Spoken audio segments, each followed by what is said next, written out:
Woo! The Nintendo Switch 2 was announced today, which is absolutely fantastic because, honestly, I have been really exhausted with all the videos that have been coming out that are just talking about, prediction of this and prediction of that. Nintendo Switch 2 is going to be this, it's going to be that, it's not going to be the Switch 2. And here we are. We're back here today in a fantastic moment where we're going to learn that the Switch 2 is coming out sometime in 2025. We don't have an exact date yet. I guess they're going to have a Nintendo Direct that's going to be related to the Switch 2, and we're going to learn all the things that we need to learn about it, which I'm super stoked for, I gotta say. I'm actually really glad. But the reason why I'm making this video is because I was wrong.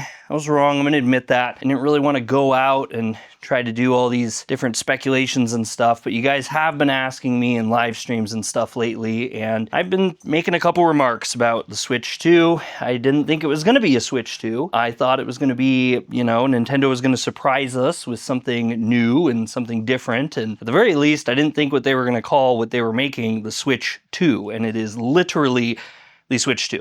And that's fine. That's fine. Nothing wrong with that. Now, what they did show us was extremely minimal. This was basically a teaser. This has been leaked everywhere, and people have just been asking for Nintendo to make a response, and Nintendo hasn't made a single response on it until now. And so I think they just decided, they said, you know what, fine, we're doing it. And they had like a little mock-up video that showed some new Joy-Cons. It showed what the system's gonna look like. It's gonna be a little bit bigger, and they did mention the thing that I care most about, and that's backwards compatibility. So we are going to get not only digital backwards compatibility, which we kind of already knew, but we're also going to get physical backwards compatibility, which is absolutely awesome.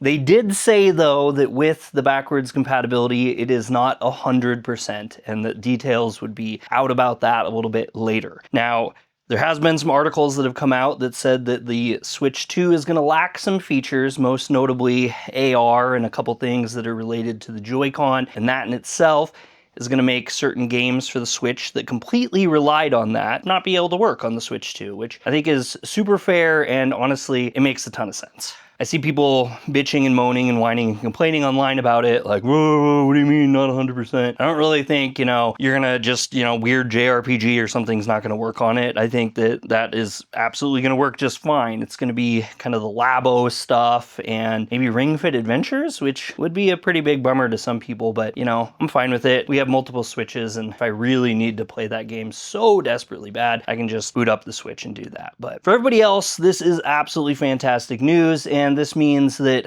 I'm going to do what I said, and as soon as pre-orders open up, I'm going to get me a day one edition, because backwards compatibility is one of the hugest things for me. In fact, you can see here, I have a number of Switch games, which are, my babies, and I'm very excited to continue to be able to play them on the new system with a bigger screen, and I think that's a really fantastic deal. I'm not really too upset about the whole thing, but I am really wanting to see this Direct on April 2nd to learn more about everything else with it. The big thing is what exactly are the changes with the Joy-Cons?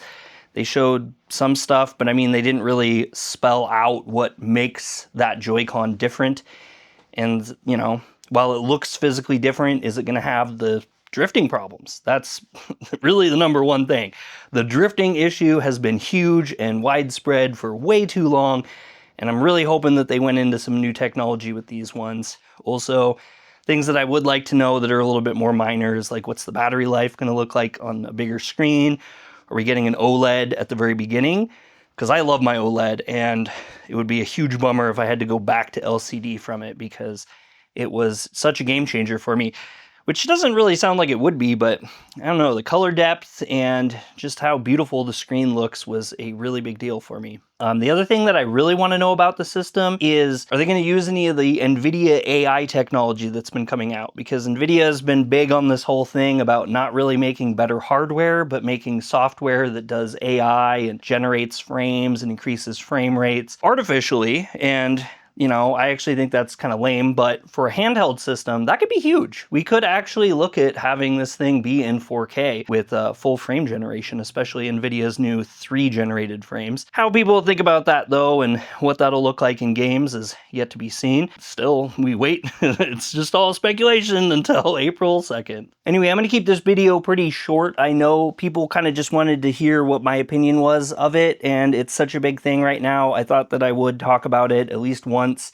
So I'd like to know what you're looking forward to in the comments, or what you think. Do you think that, you know, the backwards compatibility is something different than just hardware limitations? Or, you know, what are your speculation? There's obviously going to be crazy speculations.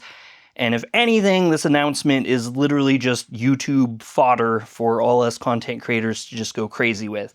This will be the only video I do, other than maybe a reaction to the Nintendo Direct that they do later. So don't expect me to go all crazy with this, and, you know, I'm not out here to milk it. I'm just, people wanted to know what I thought about it, and so I thought I'd make a little video. I'm super excited. I'm going to get it on day one, because backwards compatibility is the one thing that I wanted more than anything. If I can keep playing my games and play some new games, and hopefully have some improvements, that would be a really big thing. I'm Dre with the Otaku. If you guys like this content, hit the thumbs up. If you don't, hit the thumbs down. Let me know. Subscribe to Otaku for more anime news, reviews, and gaming. Catch you guys on the next one. Peace.